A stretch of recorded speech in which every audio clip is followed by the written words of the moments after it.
White House is cracking down on fraud and corruption and putting a spotlight on hospice care fraud happening in L.A. William Lajeunesse has more now from Los Angeles. Hi there.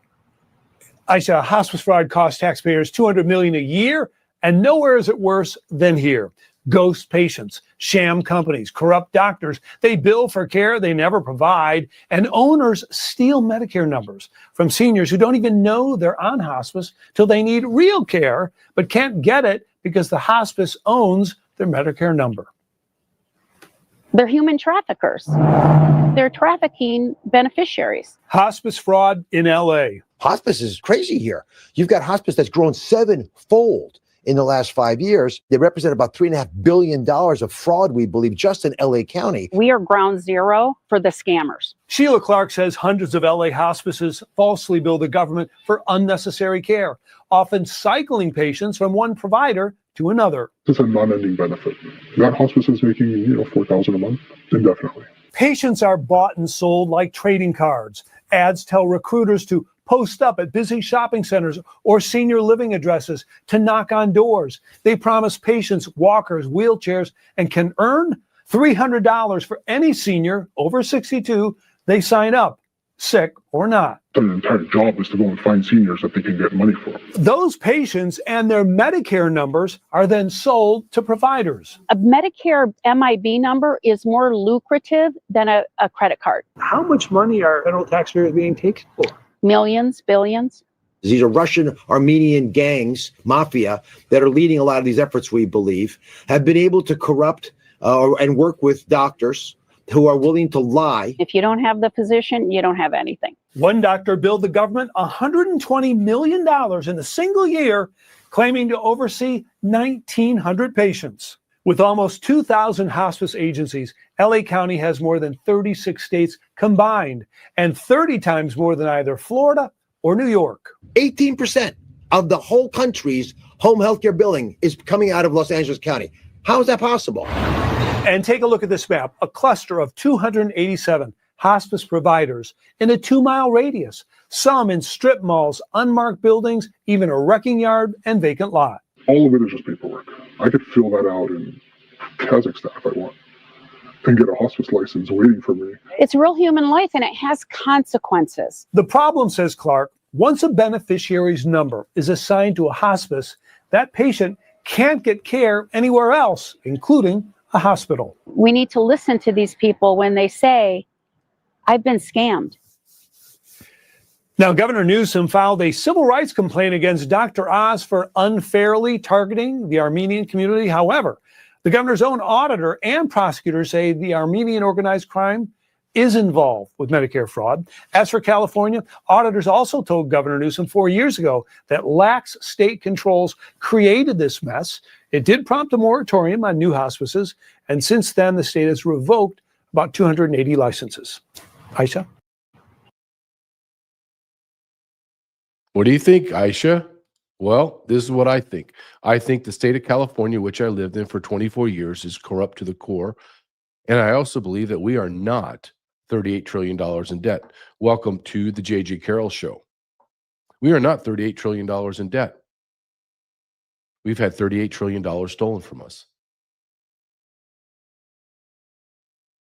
to the United States of America. The fraud, the absolute fraud is shocking. Shocking. We've allowed our nation to be absolutely destroyed financially, then socially, societally, culturally. We're talking about California. 18% of the total fraud in Medicaid and Medicare is from LA. What?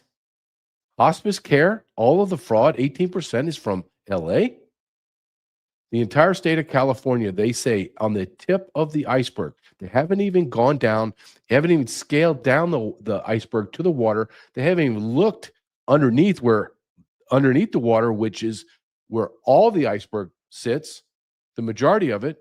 And at the very tip of the iceberg, they found 75 billion, with a B, $1 billion of fraud.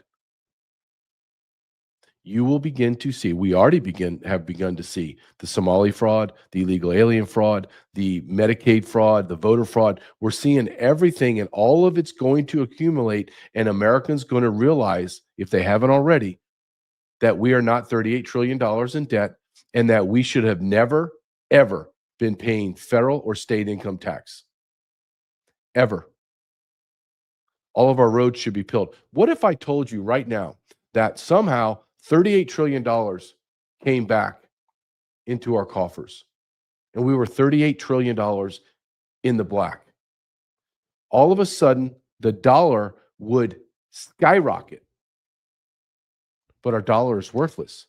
Do you know there was a time in the late 80s, I think 70s and 80s, the dollar versus the franc in Germany was 7-1. 7-1. I went in the 90s to Germany, and it was almost 2 to 3 to 1 to the franc. It was like I had monopoly money. That's how it was across the globe with the dollar. The dollar was so powerful that you can go on vacation and not spend hardly anything, and everybody wanted your dollar. But they destroyed the dollar. They destroyed our economy all the way back to before 1913, because they had to conspire for it. When we had the federal income tax, and then 1914 is the beginning of the Federal Reserve. Think of what I'm saying. It's only been 100 years and change. Everyone believes that today, this is the world we live in. Everything we're living through today is what it's always been. Well, no, it's not. No. America did not have this debt burden. America was self-sufficient. We were the breadbasket of the world. We were the engineering. We were the manufacturing boom of the world. And what happened? Politicians got paid off by corporations, and corporations then offshored all the labor costs, because that is the majority of everything, materials and labor, mainly just labor. And we shifted it off to the Indians, to the Chinese, to the third worlds where they had slaves, to build us cheap, worthless crap. We sold the soul of our nation for cheap, worthless crap. And we have allowed the back door of espionage, treason to come into our country. I'm going to give you one example. When I got out of the Border Patrol, I began to work for a federal background investigation company, huge, incredible company. And they do all the background. So if you're in federal government, everyone that gets employed, could be low level to high level, gets hired, they have to go through a national security background check. And it depends on what level you're going for, how in depth the background check goes. So I was waiting for my printer. The company sent me a printer. And they say, well, the problem with getting you a printer, it's going to be about 3 weeks delayed. And I need a printer in order to do my job. And I said, well, why? I don't understand. I can just go to Best Buy and get a printer. No. Because all the printers are made in China, and China puts in software in there where they can trace everything that you print, everything that gets sent there. So it has to come to our specialist, and our specialist takes out all of the hardware that's in the printers. And I'm like, dear God, look at what we've done to America. Look at what we've done because we are so greedy. I can't stand Barack Obama. I find him to be repulsive on every level. And he said something that I believe, but in a complete different context that he's meaning. You remember when Obama said, once comes a point where you've made enough money. Number one, he doesn't get to make that decision on how much money I want to make, but he has a good point. And I don't think he's trying to make this point, but I'll make it for him. When does it come for you? Where's that dividing line where you go, I've made enough, and in order to make more, I have to hurt people in America. I have to create a system where it will hurt the national security of America, and then it no longer benefits the country that I live in, that provides me the opportunity to grow and to accumulate this wealth. And that line has been erased. Our corporations are international corporations, and they have no allegiance to the United States of America. And there's our problem. And then on top of that, you couple that with the gutless, completely incompetent, and grossly stupid politicians. They have no idea. We have politicians ruling on business and laws and taxation that never had a job. Bernie Sanders never had a job outside government until he was 40 years old. Do you know that? 40 years old. He's a communist. The United States of America is the land of fraud. And you know who's not making any money from this fraud? You and me. You and me are suffering. You and me are working our ass off, paying in to, quote, the system, and the system then takes our money and feeds it to fraudsters in America, both citizens, illegal and legal immigrants, the whole gamut. And no one's done a damn thing. You heard that in Fox News say that Gavin Newsom was told 4 years ago that this was happening, and he ignored it. Why would you ignore it? If I'm running my household and somebody came to me and said, JJ, the neighbor down the street is stealing $20,000 a year from you. Whoa, that's a major $20,000 in my pocket? Yep, I would go and I would eradicate that immediately. You have a small business and you find out through your accountant that one of your service employees have siphoned off $50,000 last year. Number one, he's going to go to jail. Then I'm going to try to sue him and recoup all that money. What does Gavin Newsom do when he finds his business, his home, is being fleeced for billions of dollars? He does nothing. Is he stupid? Gavin Newsom's not stupid. Then he's complicit. As an investigator, I'm telling you, there is no other explanation. When you look at a problem, you say, okay, is this gross negligence? Like they don't know their job and they're stupid? Or do they know it and they're turning a blind eye, then they're complicit in a way? Or are they benefiting? There are no other choices. So I don't find him to be stupid. Even if he was stupid, he was told what was wrong and he did nothing. That's not being stupid. That's you are negligent. Is he just negligent in 4 years, or did he profit?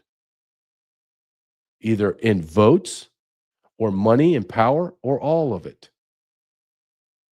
Gavin Newsom is just the poster boy for the effeminate man that has the perfect teeth and hair and needs to get his face punched.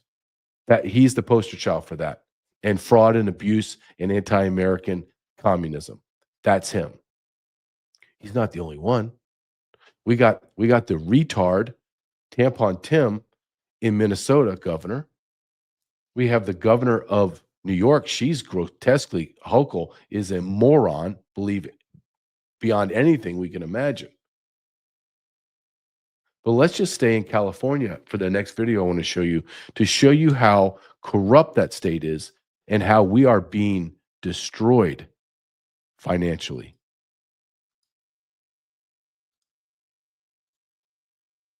More fraud has been uncovered in California. It seems like every day discoveries are made. According to the Federal Communications Commission Inspector General, the state of California approved free phone and internet service for more than 94,000 dead people. Your tax dollars at work, folks. California misused $3.8 million in federal funds meant for low-income Americans so that deceased Americans could have free internet.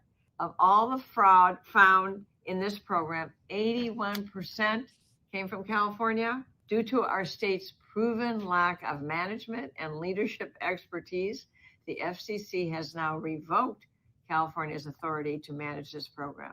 I will continue shining a light on fraud in California. Be sure to follow me to stay up to date. The state of California is bleeding us dry. The state of California has millions of illegal aliens.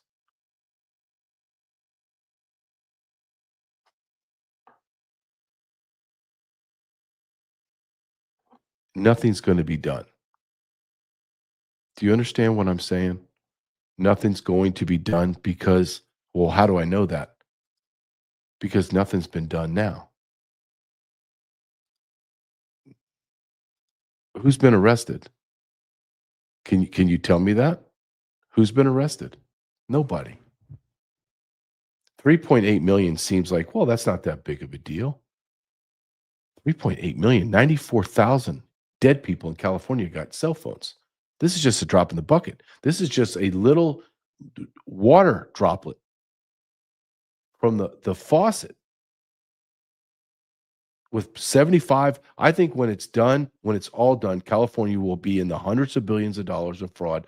I think you're going to see fraud across America in the last probably decade to 2 decades, probably around 2 decades, of equivalent of 38 to 40 trillion dollars. We should have trillions of dollars in the black.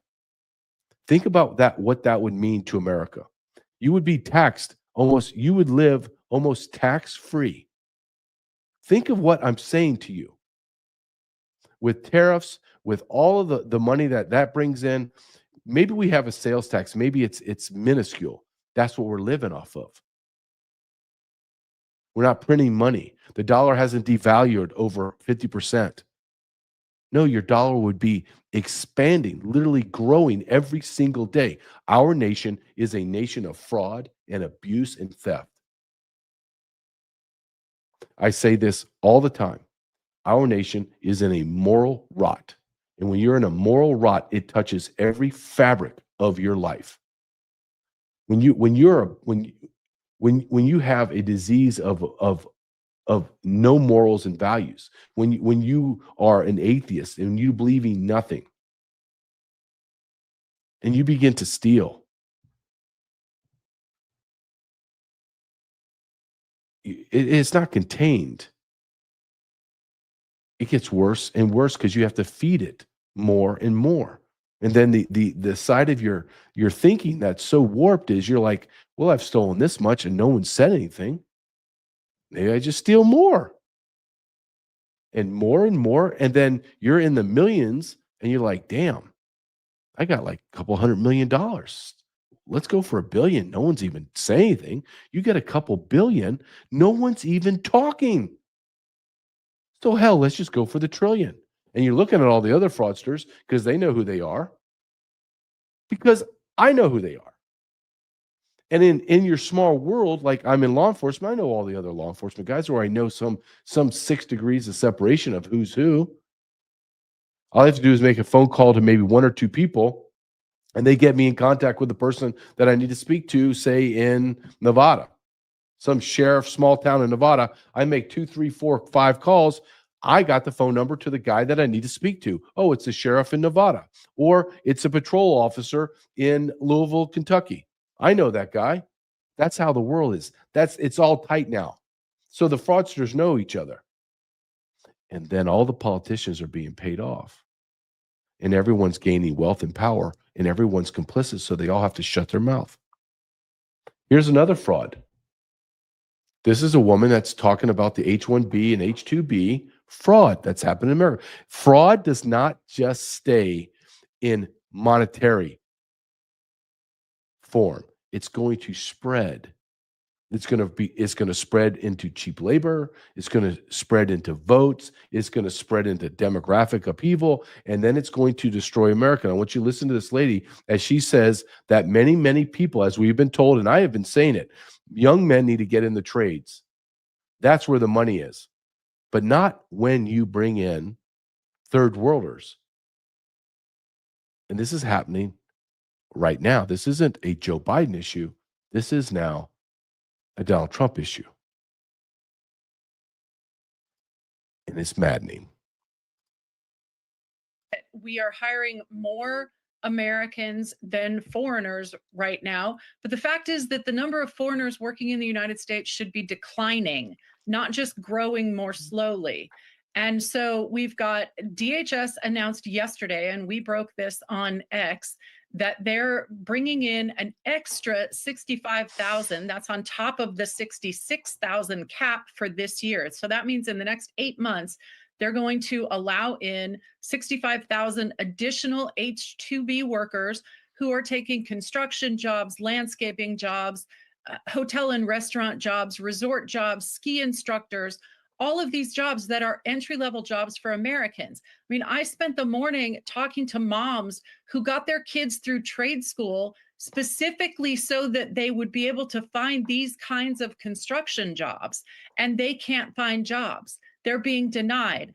And, you know, if you look at the wages that these H-2B employers are paying these workers, they're outrageous. I mean, you know, some of them are being paid $9 an hour, $11 an hour, construction jobs for $16 an hour. You can't live in America on those wages. So if we take away the cheap foreign labor, these companies are going to have to raise their wages to recruit Americans. And that's exactly what should happen.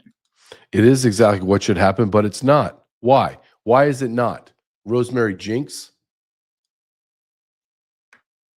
She's on the Immigration Accountability Project. Thank God for people like her. Thank God for them. Why is our government bringing in 60, 65, 62, 63,000 more people into America to work? Can somebody explain that to me?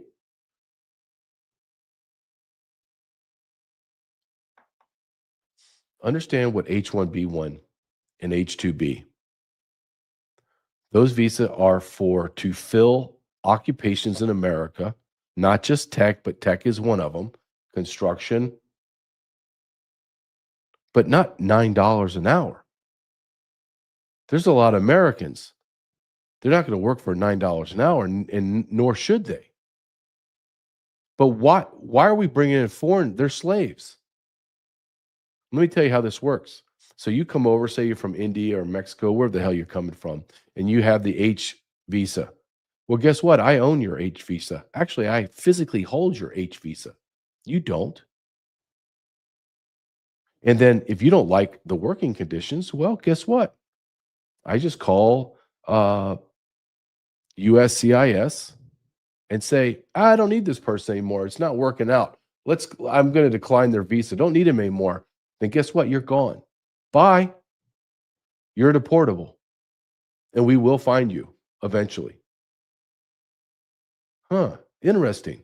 Well, you're not, Abu, you're not going to work for $9 an hour? Okay, Abu, it's time for you to go. Bye. I'll bring in another Abu or a Jose or a Maria. You think this is morally right? You think this is the way a Christian nation conducts itself?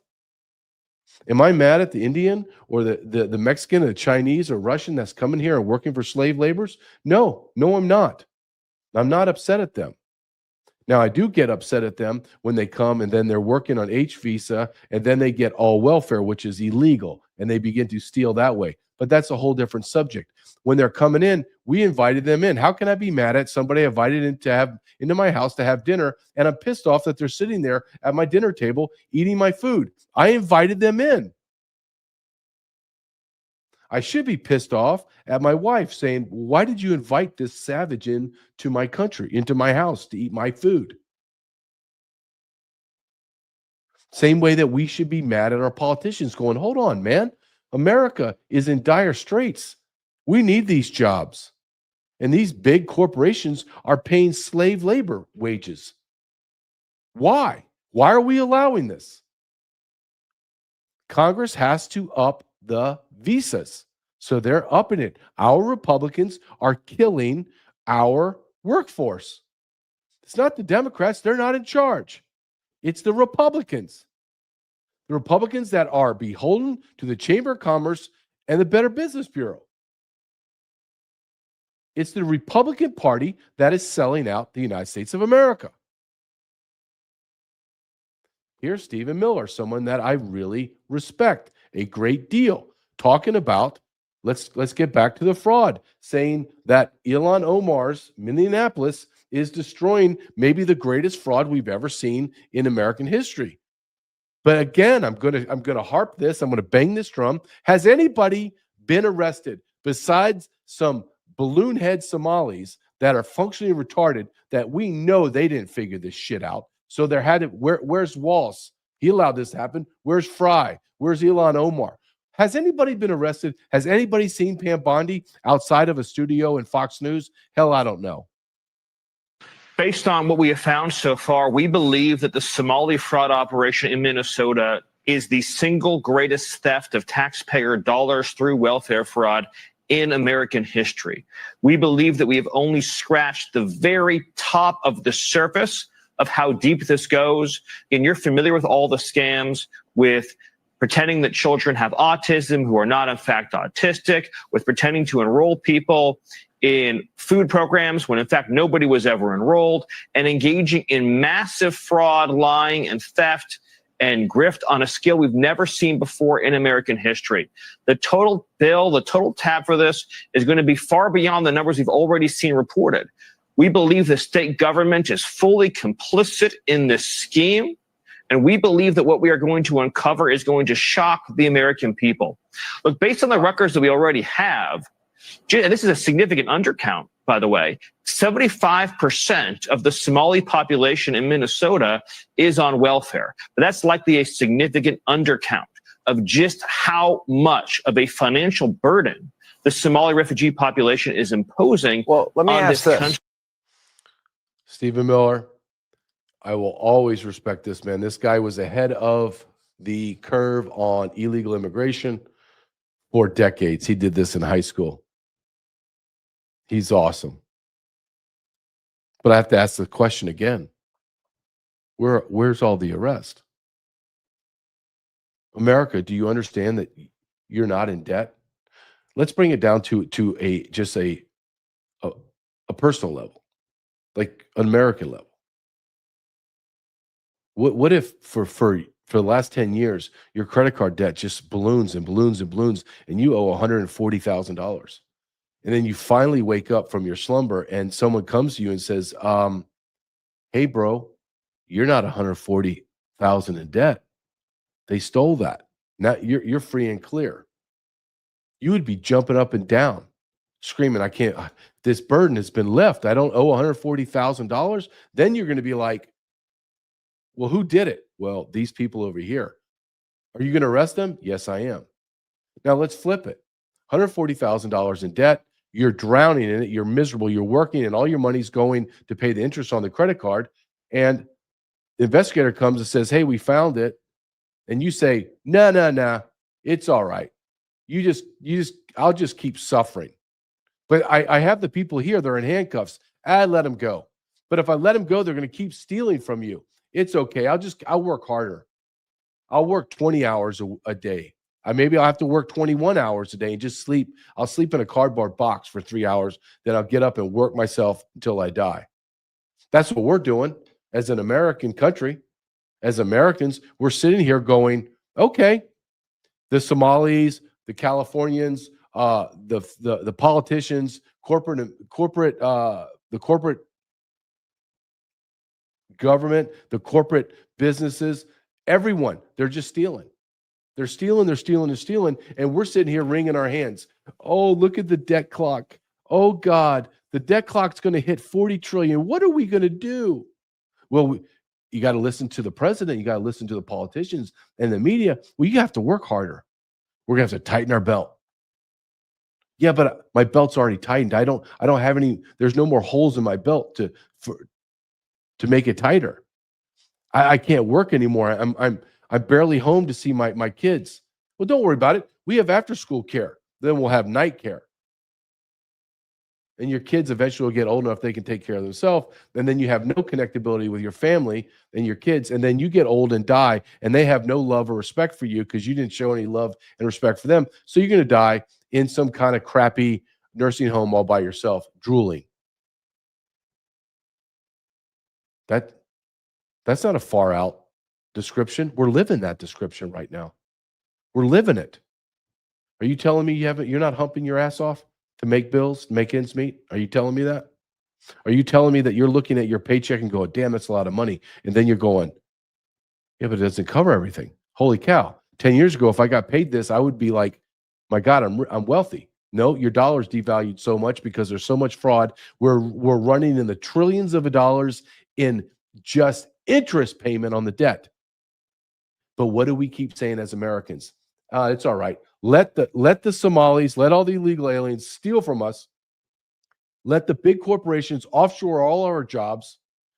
And then the jobs that we do have, let the corporations bring in all of the HB visa people from India because they're smarter than us, as President Trump said. They're just smarter, more talented than us.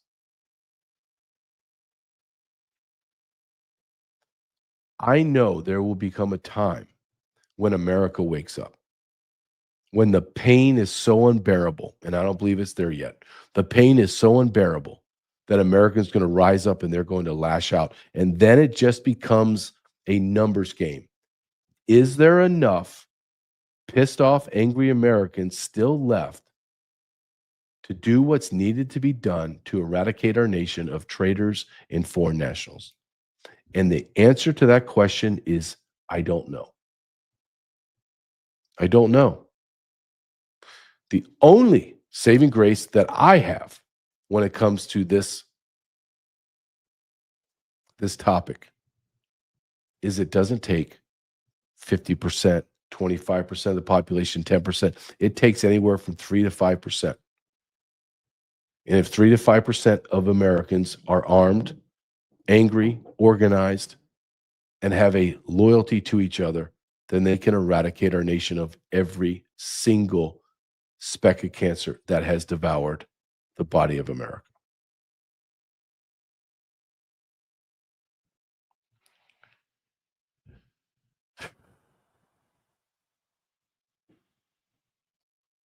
I'm looking at my next, it's not even a video. I'm going to show it because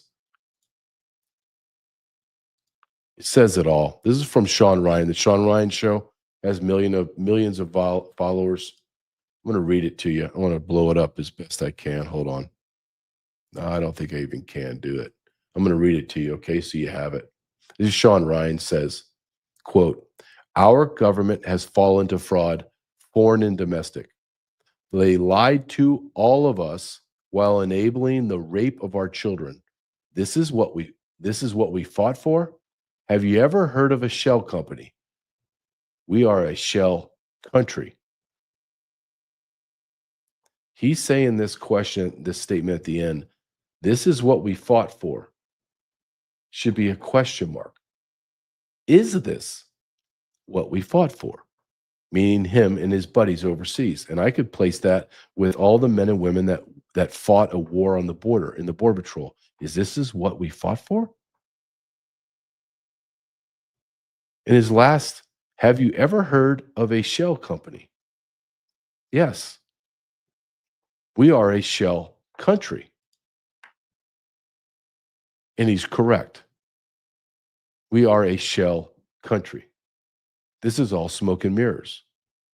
And you could sit there and you could try to tell me all your physical policies and, what's our debt and we own it and we really owe it to ourselves and we'll just print money and it's never, everything's going to be all right. We could be $100 trillion in debt, which we will be in probably the next maybe 2 or 3 decades, $100 trillion. Try to wrap your brain around that.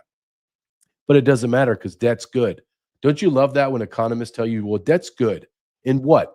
In what policy think tank came up with debt's good? Is debt good in your life? Oh my, if you have the debt to income ratio balance and debt to loan balance is somewhere, then your credit score gets up. So you need debt. No. Okay. Go think back in your brain, and we've all been there at least one time in our life where we had no debt. Do you remember how freeing that was?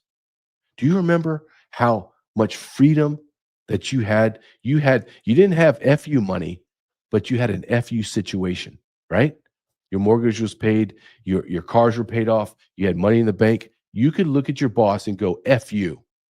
I don't need your crappy job. I don't care if it's a damn good job. F you.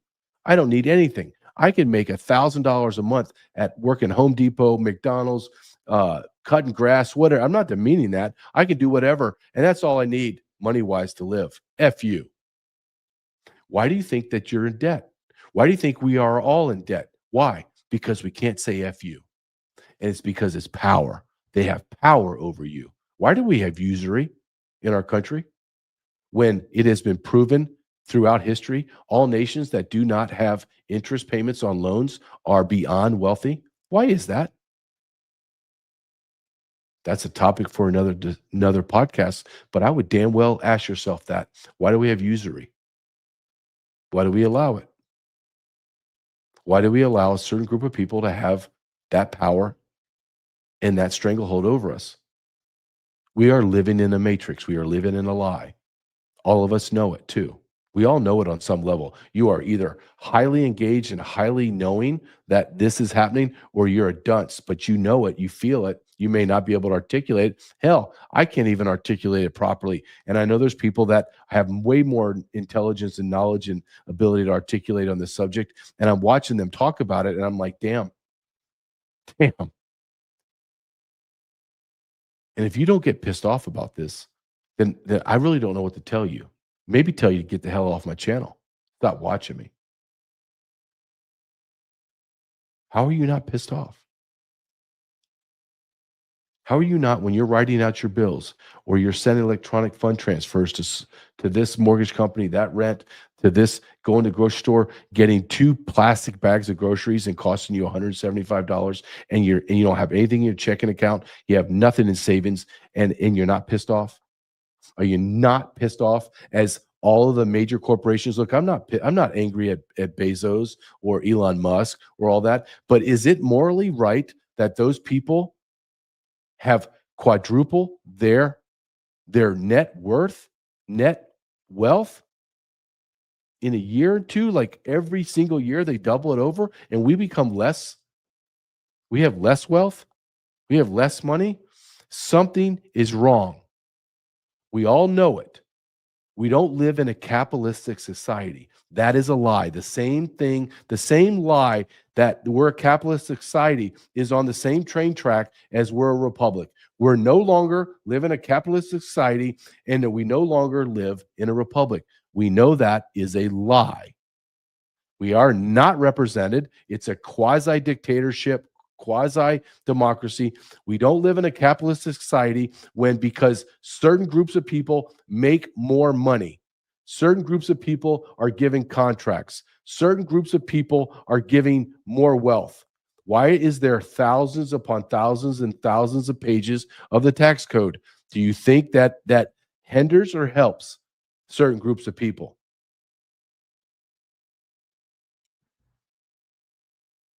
Damn it, America, wake up.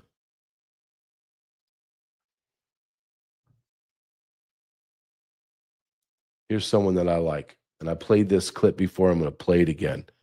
And this is somebody that's pissed off. And this is somebody that we should all be listening to. And he has a right to be pissed off because I'm pissed off right with him. This is Andy Frisella. Here's what I'm talking about. I am tired. The American people are the biggest slaves of any citizenship in the entire world. Let me tell you why. Because the American people are the only people that are told, go work super hard, go take a massive amount of your life, and we're going to take at least half your money, all right? And then when we take half your money, we're going to send it overseas, or we're going to mismanage it, or we're going to steal it, or we're going to funnel it back into our political contributions, or we're going to send it over here for quote-unquote aid. Okay, where's our motherfucking aid? Where's our aid from Kuwait or any of these other rich countries to fix our homeless problem? Do you ever notice that none of the other citizens on the planet work so that we can have a better here in America? It's always the other way around. Why the fuck are we, the citizens of the United States of America, financing the well-being of every other fucking country in this planet, okay? Until people wake up to that and say no more, shit's gonna continue. This land of the free. That's a fucking joke. It's a fucking joke, dude. Land of the free, land of the motherfucking worker bees is what we are. We work. Government takes more than half of our money. And you say, oh, well, they don't take half of mine. They only take half of the rich people's money. Oh, really? What do you pay when you buy shit? What do you pay when you own shit? What do you pay on your personal property? What do you pay when you put gas in your car? Okay? And if you add all those things up that you pay, they're taking 50% of your money too. And they're telling you to work. The American dream. And then we'll take half your shit and we send it to other countries. We are the world's ATM. The people of America are the world's ATM. It needs to end. People need to say no more. They need to get smart about taxes. Do you ever question why you weren't taught personal finance, balancing your checkbook, or taxes when you were in high school? Why isn't that part of the public education? Why are they teaching instead gender ideology and all this fucking bullshit? Because they want you to be financially ignorant so that you will go through your life not realizing how much they're actually oppressing you and how much they're actually stealing from you. And then they're going to tell you this is freedom. No, the fuck it isn't. It's not even close. So that's what I'm tired of. I'm tired of us being financially oppressed by our own government in the name of being quote unquote good people to all these other people that want to kill us. I'm being told it's virtuous. Here's what That's right. He's 100% right. We're losing 50% of our income. What is our income? What does that mean? Right? We talk about this all the time. Well, you know, it's 50% of our income and taxes. No. Let's bring it down to what the truth is. What is your money? What's driving the allocation of people or government or businesses giving you money? It's your time. You gave half of your effing life for free. You may be young, may be full of life like me, and go, well, you know what's, I don't really, you know, that's just time. Okay. When you get to my age, I'm in my 50s, and I'm looking at my father. My father died when he was 73. And it hit me the other day when I was driving my son. If I live to be as old as my father, I have 16 to 17 years left with my son. I have 16 to 17 years left on this earth. That really shook me to the core. I don't know why. I mean, I've known this. I've known the numbers, but when I just said it out loud, it really drove home the point.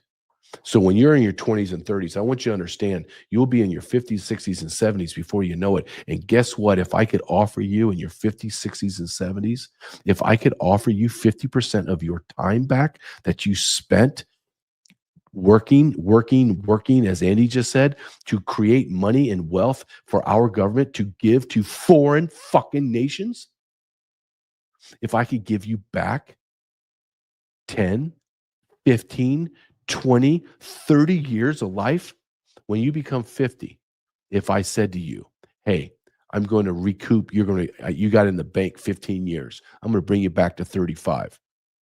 Hell yeah, give it to me. You're 70. I'm going to give you 30 years. You're going to go back to 40 years old. Yeah, I'll take that in a second. That's what's happening.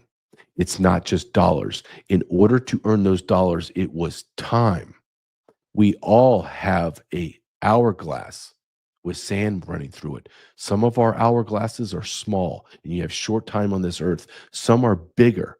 It doesn't matter if you're on earth for 27 years or you're on earth for 107. That each grain of salt is disappearing and you're never getting it back.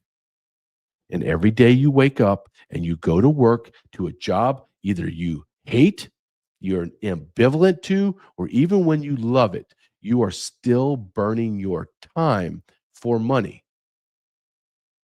Even if you work for yourself and you don't have the man, but you are still losing 50% to the man.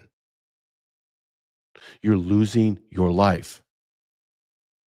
It's not you pouring yourself into a business. It's not you pouring your life into something that's creating or generating generational wealth, and you're giving it to your children and your wife, and you're building something. No, you're working your ass off away from your loved ones in order to give fucking money to fucking foreign countries and fucking foreign nationals.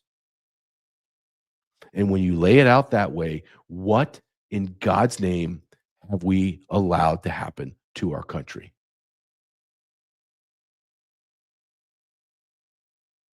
We are the largest host living today.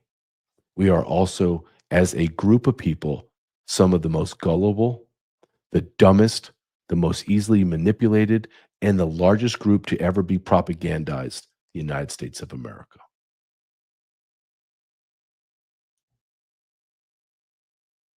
So when you're at work today and you're taking a break and you're listening to this podcast or you're watching it at night, think about the next day you go to work. When you wake up, if you work 8 hours or if you got a side hustle, so you're working another 3 to 4 hours, so now you're at 12. Maybe you're going to work some overtime, a double shift, you're at 16. I want you to understand that 16-hour shift that you work for overtime, 8 hours of your life disappeared. It has been turned into dollar form, and that dollar form, all of that half is going to a foreign nation,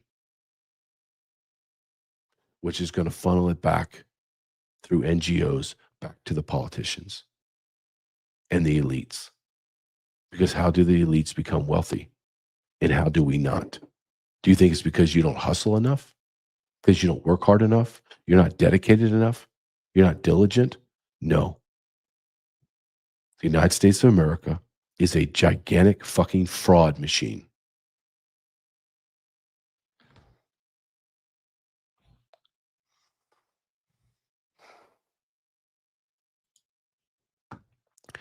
On the screen below me is sat123.com. You need to be prepared. I don't care if I sound like a broken record on my show when I talk about sat123.com. I don't care, because this is exactly what I believe. Be prepared. Do not trust this government. Do not trust law enforcement. Do not trust anyone. No one's coming to help you. We may get there, but it will be late. Be prepared. Your child, your wife, your husband is on the road somewhere and they need help. Why don't they call you? I want my son and my wife to call me. What if they can't get out? Well, they can, because they got a sat phone from Sat123. I pay a monthly subscription of less than $100 a month. That I have the ability to speak to my family, have communication with them. They give me a free sat phone with it. Free sat phone. It's anywhere from $1,200 to $1,500 free. My son goes to school today with his ballistic backpack. I say this all the time. Drop him off, and I'm like, yeah, he's safe. He's got a ballistic backpack. I'm good. I'm being a good dad. And as I drive away, I go, damn, I have to give my son a ballistic backpack. Sat123.com/JJ. Go to that website. And if you need a product, buy it from the people that support my program. Sat123.com/JJ.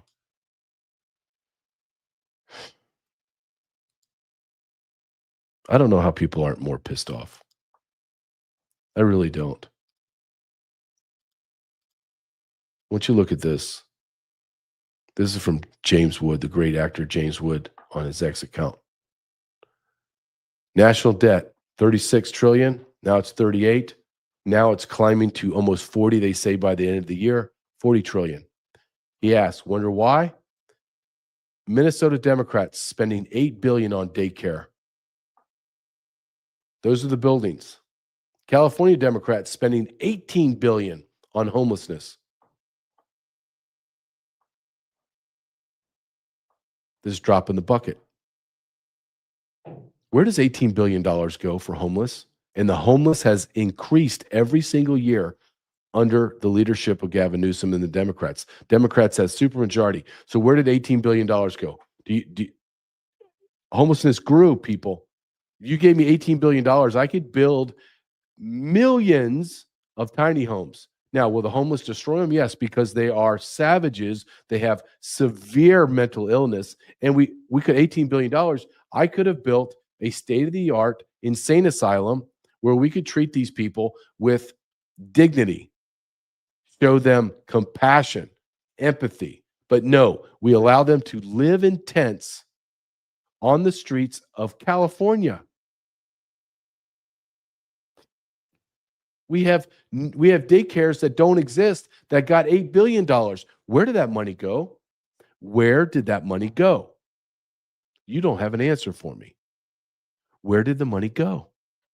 No one has an answer for me.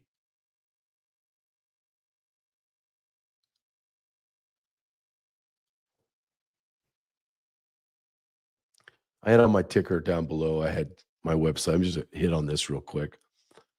Best way you support me is go to my website, jgcarrell.com, or go to my Substack, jgcarrell.substack.com. Tons of free stuff, being videos, podcasts, writings, and there's tons. And I really pour myself into the paid subscribers. I do it for free, subscribers and paid. Everything I post has my name on it, so I take great pride in it. The best way for you to support me is going through my website. Get behind the paywall or not. Just spread the word. jgcarrell.com, jgcarrell.substack.com. Go to my YouTube, click on this, subscribe, like. You know the deal. Make it impossible for them to ignore this message.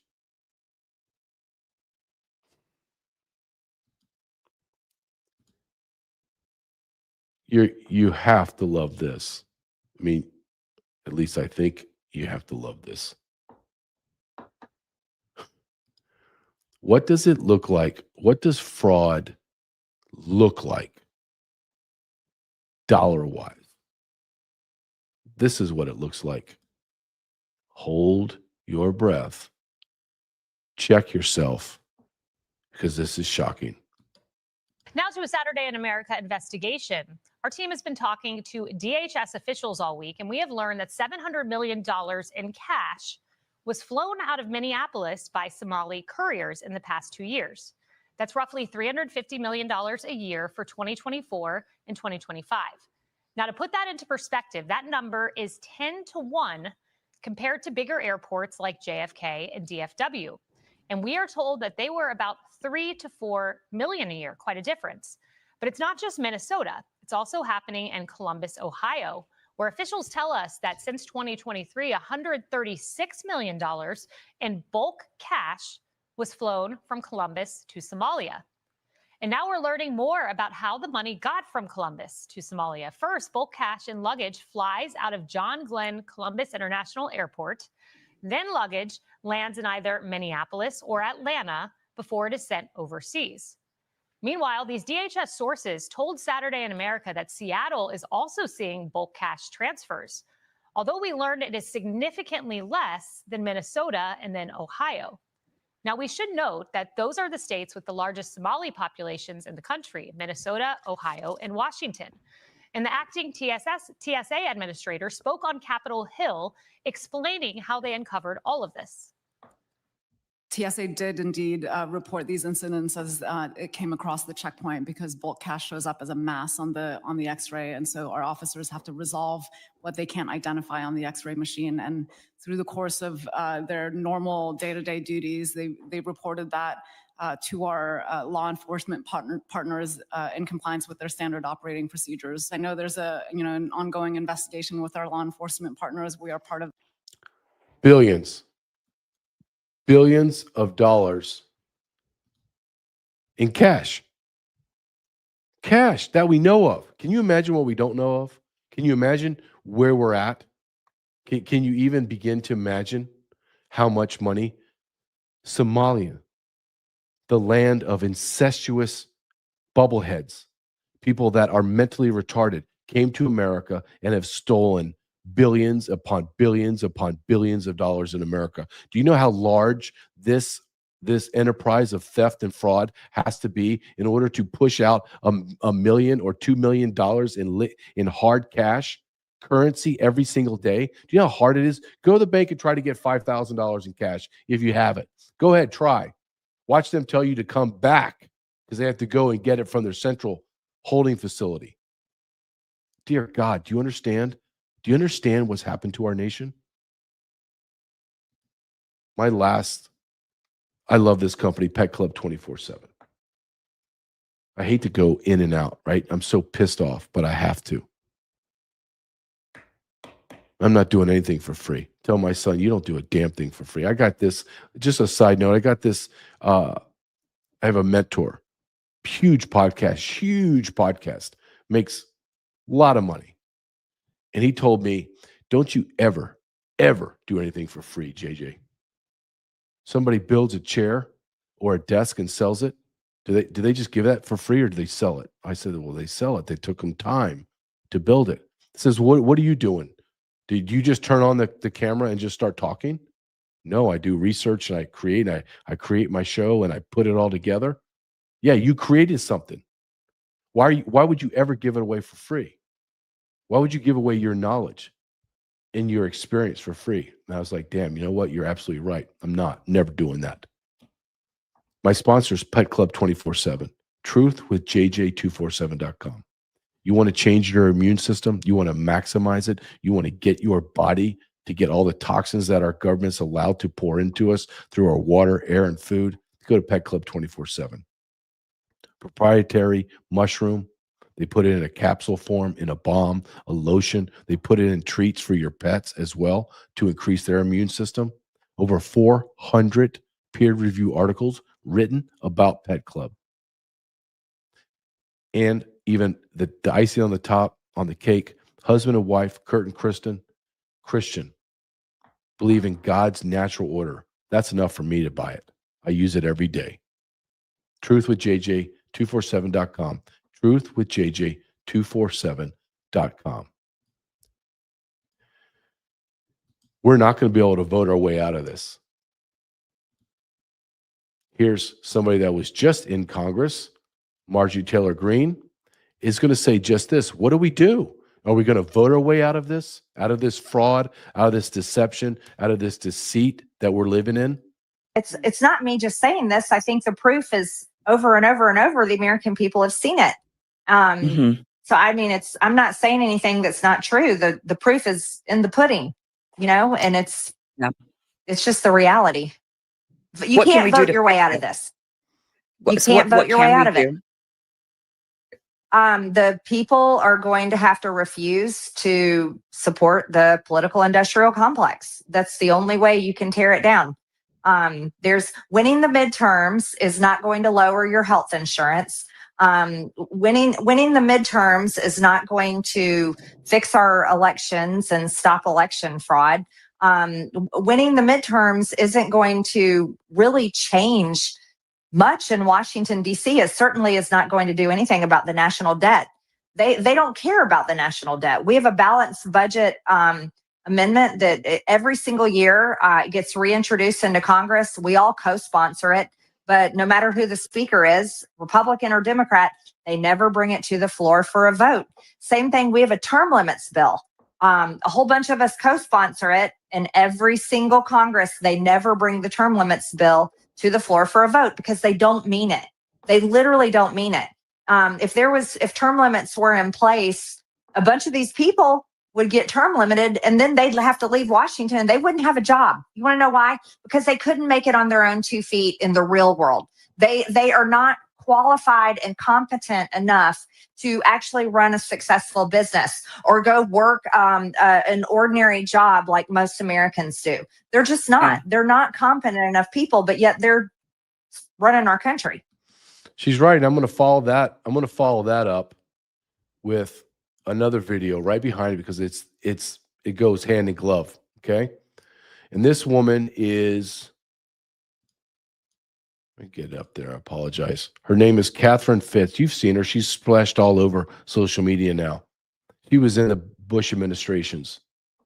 And listen to what she says about these people that run our country. And then it all makes perfect sense when you take it from this perspective. Watch this. Start finding and gathering people who are not psychopaths. About, depending on who you read, 2 to 5% of the population comes into this planet without the capacity for empathy. And we need a way to deal with those people other than putting them in charge. But first you need to understand, no, they're not like you. They're not like you. You've got people who are, they are not capable of empathy, and they're very good at finding each other and organizing to take advantage of other people. And if you look at what they're up to right now, their intention is to kill a lot of us. And we need to not let them. That's the responsible adult thing to do. When you have children running around doing terrible things, you need to, as a responsible adult, you need to not let them do that. So anyway, so that's my advice. I believe that advice is perfect. Why are we allowing the mentally impaired, the morally bankrupt, the sexually perverse rule our lives?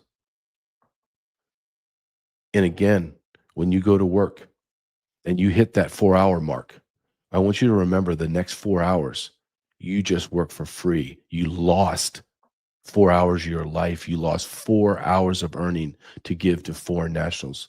And then ask yourself, how much longer am I going to tolerate this?